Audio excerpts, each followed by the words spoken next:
Thursday was shaping up to be a great day for the Indiana Pacers. Tyrese Haliburton named an All-Star. The Pacers are fully healthy for the first time in forever. They're up big on the Lakers early, and they blow the game and lose it to put a sour taste in their mouths on the day. We'll talk about it all, from Haliburton's All-Star to the team being healthy and the game and the fourth quarter, which the Pacers did not like the officiating down the stretch of this game, all coming today on the Locked On Pacers podcast. You are Locked On Pacers, your daily Indiana Pacers podcast, part of the Locked On Podcast Network, your team every day.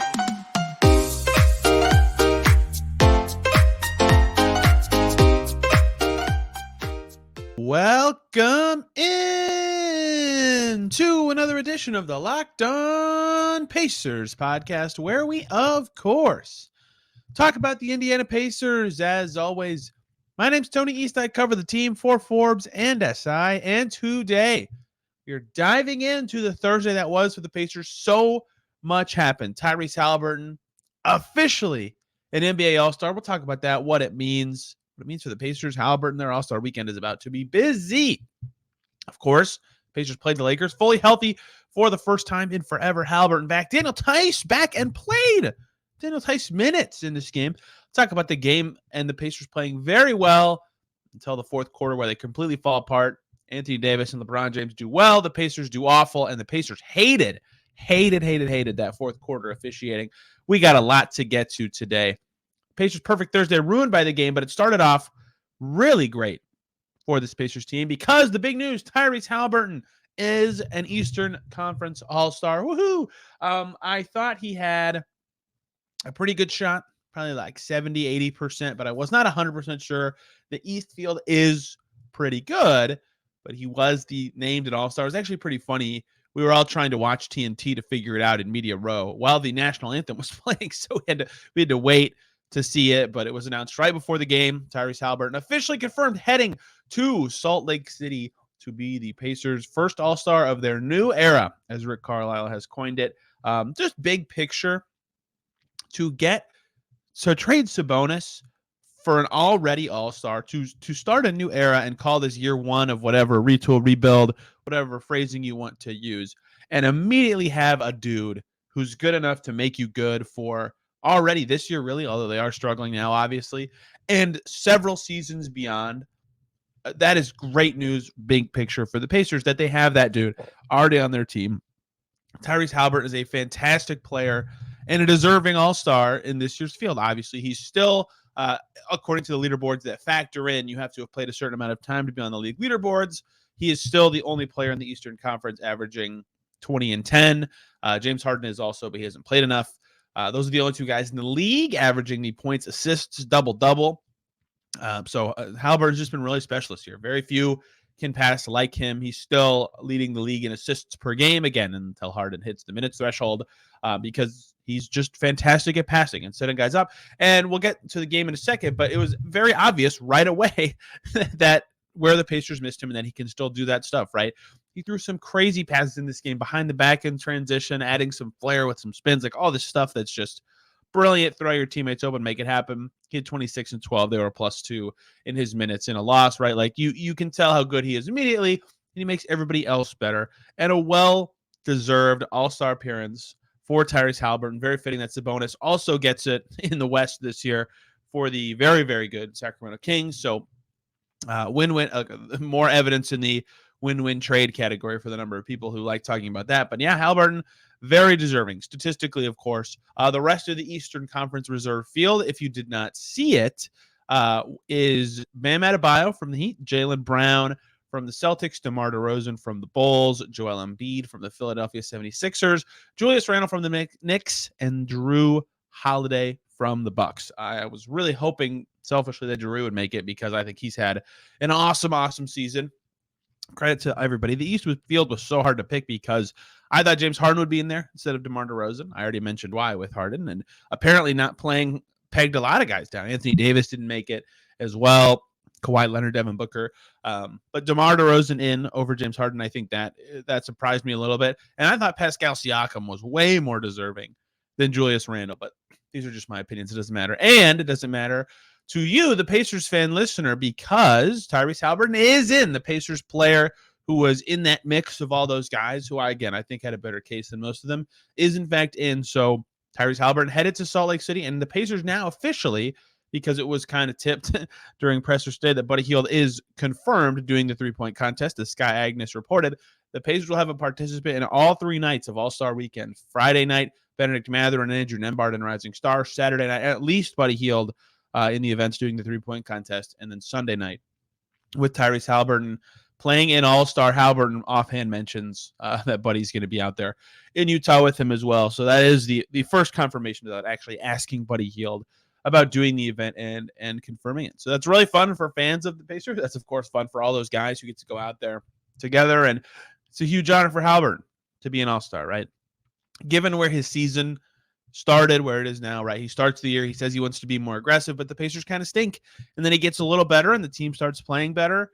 And he has a couple rough clutch games in a row right before Wally Szczerbiak changed it all and said he's a wannabe fake All-Star. And Tyrese Haliburton used it as motivation and was an awesome clutch player, kicked the Celtics and Heat rear ends the very next week, guided the Pacers on this great stretch where they were 5 games over 500 at the halfway point.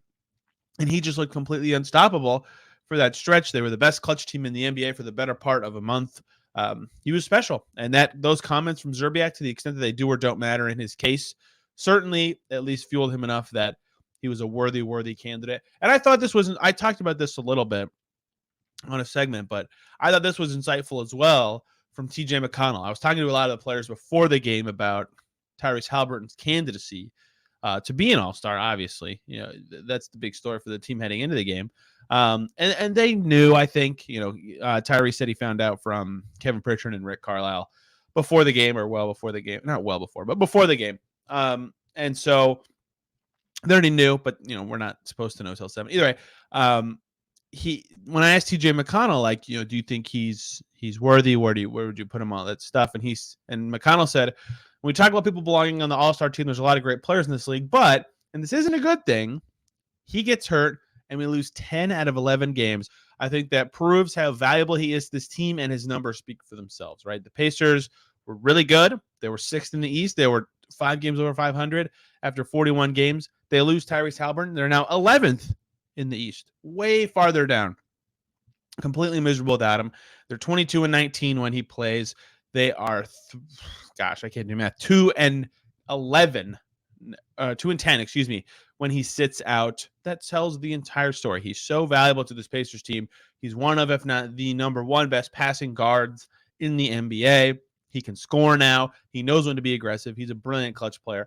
It was almost impossible when it was all said and done to keep Tyrese Haliburton out of the All-Star game. And now they don't have to. He's in for sure. It's on his resume forever. If he gets hurt and he can't play in the game, doesn't matter. Tyrese Haliburton, 2023 NBA All-Star, forever ingrained on his resume. He, of course, is excited about it, which he talked about after the game. I'll write a story in Pacers SI about the reactions, because even LeBron and Anthony Davis doing their podium sessions after the game for the Lakers were of both also complimentary of Haliburton, his skill set, his candidacy to actually be named an All-Star, and he got it. He deserves it. Pacers did not have any, but now they have one on their team. They don't have any former All-Stars, but they do have a current All-Star in Haliburton, and we'll see. I think they have a lot of other guys who could get there.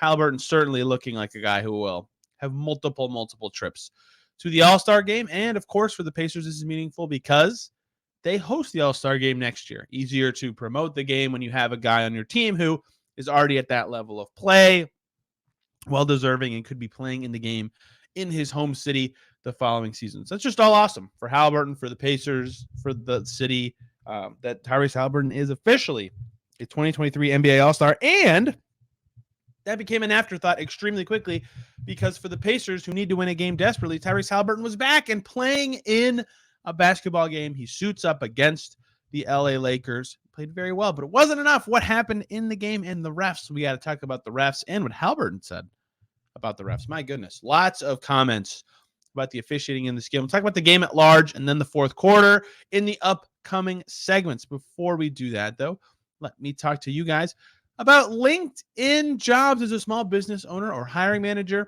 You know that success in 2023 all depends on the team members you surround yourself with. That's why you have to check out LinkedIn Jobs.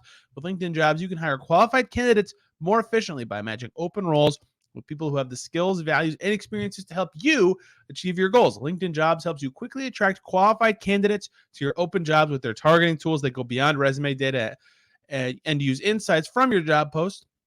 Compare that with their 875 million member profiles. Put your post in front of the right people.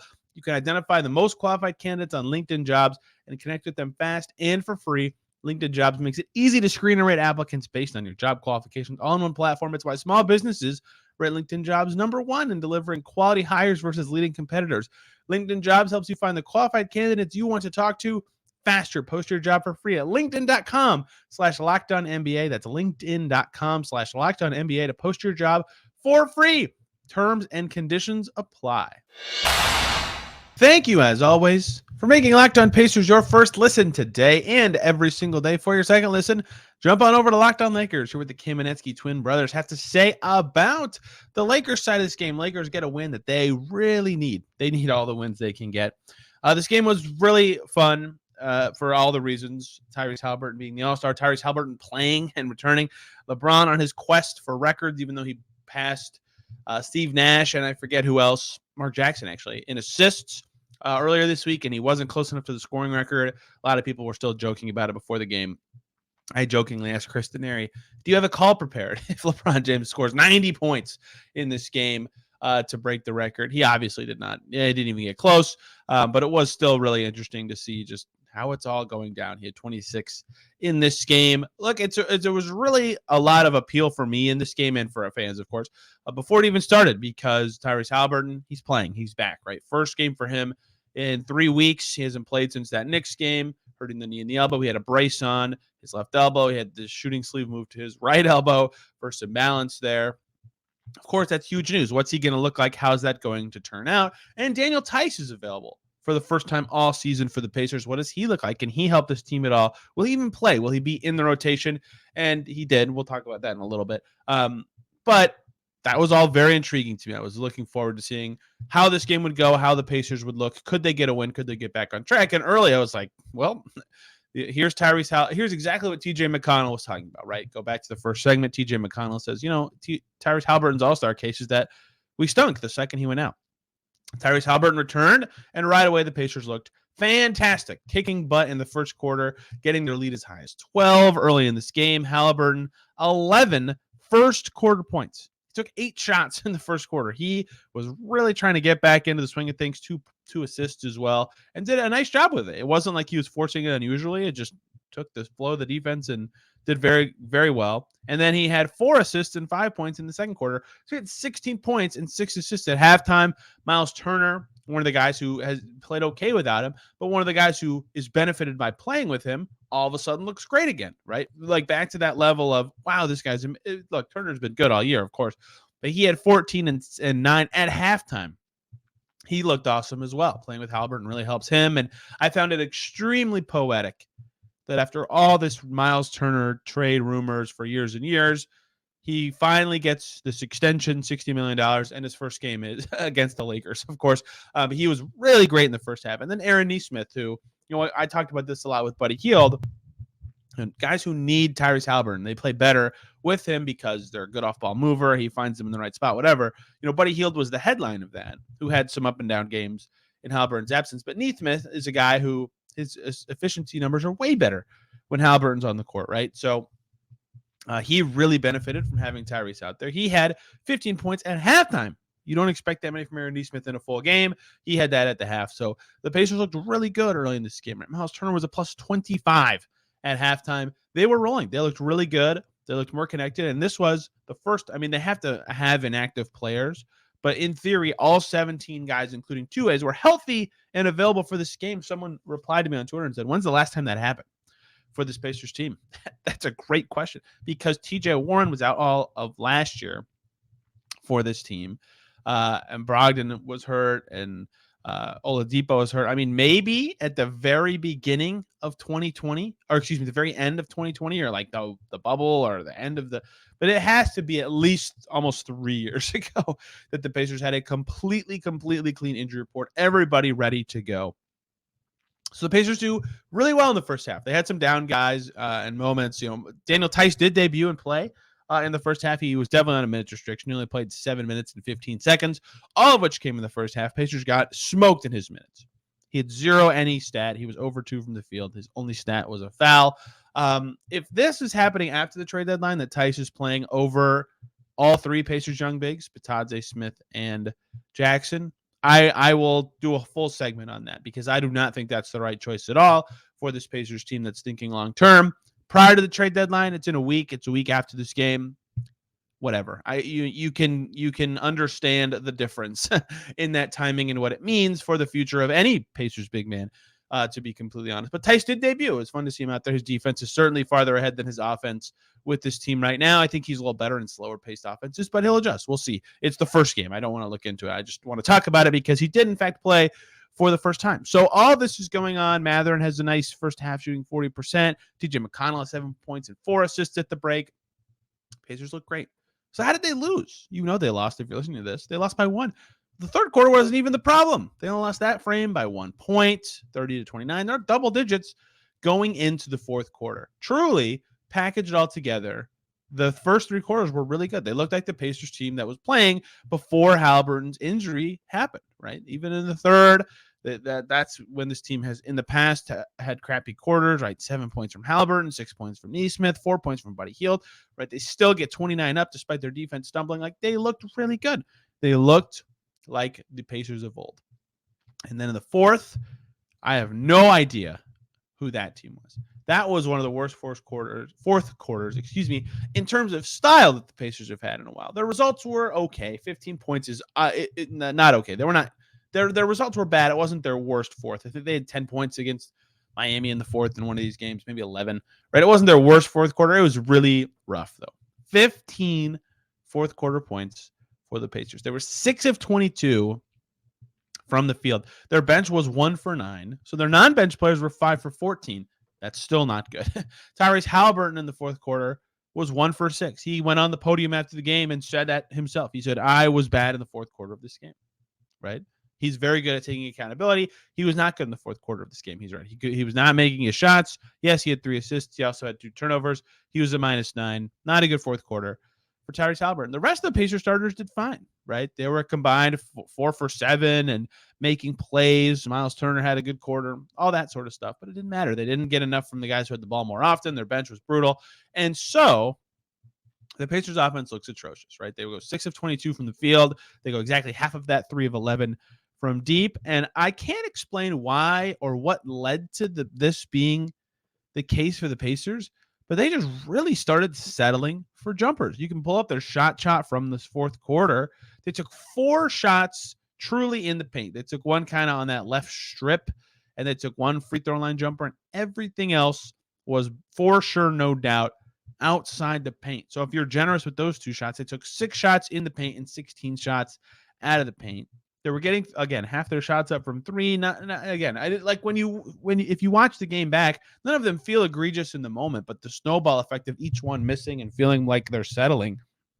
It was weird that usually with Haliburton in there, they don't play like that. They're not settling. They're not rushing to get up a shot on the first decent look they have, but that's certainly what it looked like in this fourth quarter, and they never really found their groove. Now, Isaiah Jackson noted, and we'll talk about this to end the show, that there's like a little bit of, when the ref stuff is happening in the way that the Pacers were talking about it after the game, it's hard to like focus. Like you get a little frustrated, and you can't just dial it in and make it happen. And that's on the Pacers too. But I'm very receptive to like that being frustrating to the point that you can't play your game.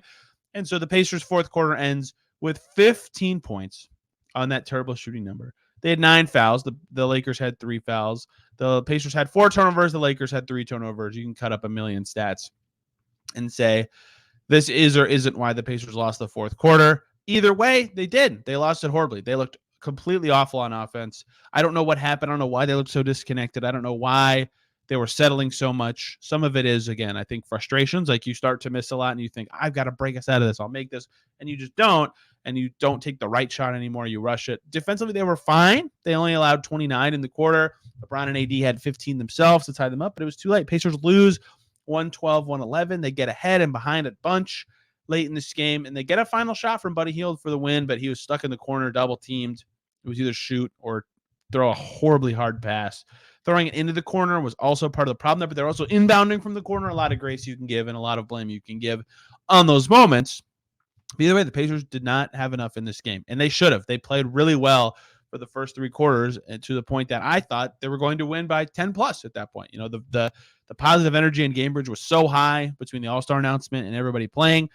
For them to have a dud quarter like that was just terrible timing, given how the rest of the day had gone for the Pacers. They're now 24-29, 11th in the East. Again, a full game out of the play-in at this stage. They need some wins. They need them bad. Maybe they can get it tonight against the Kings. Maybe they can get it Sunday against the Cavs. I don't know, but the Pacers really, really need them. Let's talk about the fourth quarter a little more and the officiating comments made by Pacers players. I very, very rarely talk about officiating, so you know something was amuck when it has reached the Locked On Pacers stratosphere. Before we talk about all that, though, let me talk to you guys about FanDuel this year. The only app you need at your Super Bowl party is FanDuel, America's #1 sportsbook.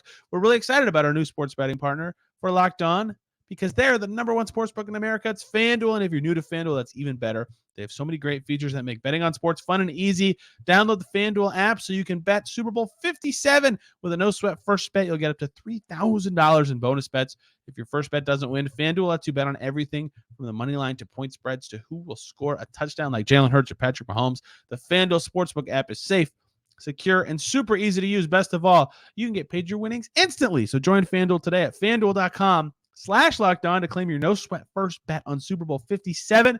That's FanDuel.com/LockedOn. Make every moment more with FanDuel, the official sportsbook partner of the NFL. Thank you, as always, for making Locked On Pacers your first listen today and every single day. For your second listen, jump on over to Locked On Kings. Hear what Matt George has to say about Sacramento, who's in town tonight. Sabonis being an all-star, De'Aaron Fox and not being an all-star. Matt George not happy about that decision. De'Aaron Fox a little bit on the outside for me, despite a wonderful, wonderful campaign. Looking forward very sincerely to seeing Sabonis in Indy, what his reception is going to be, what he's even preparing for, if anything.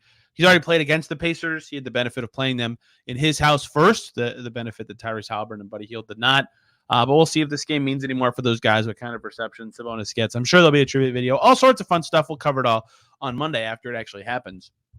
But we're not here to talk about Pacers Kings. We're here to talk about the Pacers and their comments on the officiating, the foul discrepancy, whatever the perfect word is, in the fourth quarter of Lakers Pacers. Some stats for you, if you don't mind. In fact, I'll use the two that were most referenced by Pacers players. Number one was from Rick Carlisle. In the fourth quarter, the Lakers, who missed a lot of free throws, by the way, the Lakers shot 16 foul shots in the fourth quarter of this game. The Pacers did not shoot a zero foul shots in the fourth quarter of this game. The Lakers had 3 fouls in this fourth quarter. The Pacers had 9. Of the Lakers' 3 fouls, 2 of them were charges, not even defensive fouls. Their first defensive foul came with 30 seconds to go, when they were fouling almost intentionally to make the Pacers reset their side out of bounds. So, yeah, the foul discrepancy in the fourth was very large. Now, listen, if you listen a lot, you know I do not like talking about the refs. I don't want to be a ref truther, but very rarely do I notice like a string of bad calls. I very rarely in the middle of a game like, this is awful officiating. So it didn't really feel like it for a little bit, but then after I forget who took the free throw for the Lakers, but I was like, man, it feels like the Lakers have shot way more free throws than the Pacers this quarter. Like, it was, at least for game flow purposes, that's what was noticeable to me. And the Pacers had a lot of comments on it after the game, which I thought was fascinating. They never are a team to blame like that in this game, but they talked about the poor fourth quarter, right? Haliburton said that they missed some shots and they've got to be better. They got to score more than 15 points. But then they all kind of pivoted to the fouls and stuff. Rick Carlisle said, quote, "I've never seen a 16-0 free throw discrepancy in the fourth quarter of an NBA game ever." Wow. I mean, that's a lot. That's a big difference. And he's coached for a long time. Obviously, that's very jarring. Tyrese Haliburton, of course, had his comments on it as well. He was funny because he brought up that the Lakers just got screwed by the refs in their own way. like a week ago when they played the Celtics and LeBron was fouled on a layup at the buzzer by Jason Tatum. It was not called, and the refs union or the refs, I can't remember, the NBA officials account, one of them on Twitter said something like, we're going to have sleepless nights over this, and Tyrese Haliburton referenced the sleepless nights tweet in his post-game discussion of it. And he said, quote, I think we didn't get our first foul in the fourth until the last 30 seconds. We've got to be better. It's not on that, but man, they must be a really good defensive team. One foul in a whole quarter of basketball. I thought that was very funny and obviously a little bit sarcastic in there. And look, I agree with both parts of that. Like, I think that if you're a player, that's obviously frustrating and tricky, but you do have to play better. If you're the Pacers, they were totally settling for shots, taking shots outside the paint, hunting in a way that is very unusual for their play style and methodology. And it just took them out of their game completely. And then, of course, the snowball effect by now, because this year for the Pacers, it's so extreme. It's like you miss, and then you're playing transition defense, and then the other team scores, and now you're playing half-court offense, and you're worse in that way. Like, it hurts them in so many ways. The Lakers never even got to the bonus. They didn't take any free throws, obviously. So that was killer. That was absolutely killer for the Pacers. They felt unjustly officiated down the stretch of this game. Aaron Nesmith voiced some displeasure in his media session. And then Isaiah Jackson, I wanted to take it a step further because, of course, obviously making and taking free throws or fouls that let you get a breather or whatever.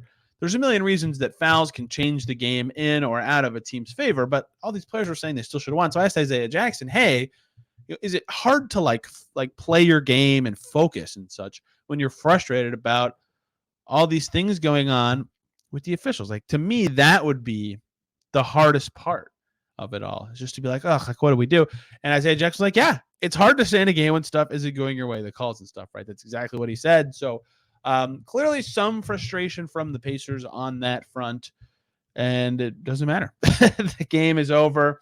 It does not mean anything for them. It does not get to be replayed or anything like that. But I understand where they're coming from. That is a large enough discrepancy in terms of the stats that I will talk about it, especially because sometimes one guy will mention the officials in post-game stuff. It was everybody that we talked to in this game brought it up, sometimes even completely unprompted. So definitely part of the game and its story. But look, the Pacers did themselves no favors in this fourth quarter, even beyond that, right? Only finishing with the 111, right? They couldn't score at all. They scored 10 points in the final 7 minutes of this game, right? Like, they just couldn't score at all. In fact, they really scored 10 points in the last 8 minutes of this game, the last 8 minutes and 14 seconds to be exact. They scored 10 points. Their offense fell completely flat. They couldn't get good shots, even when they really needed one on the last possession, and they get it into Hield, and he has to shoot a 16-footer, double teamed on the baseline. Like, their offense just looked really awful down the stretch, and they were doing an okay enough job either holding off the Lakers, but they didn't give up the lead till the 2:30 mark, and then they got it right back.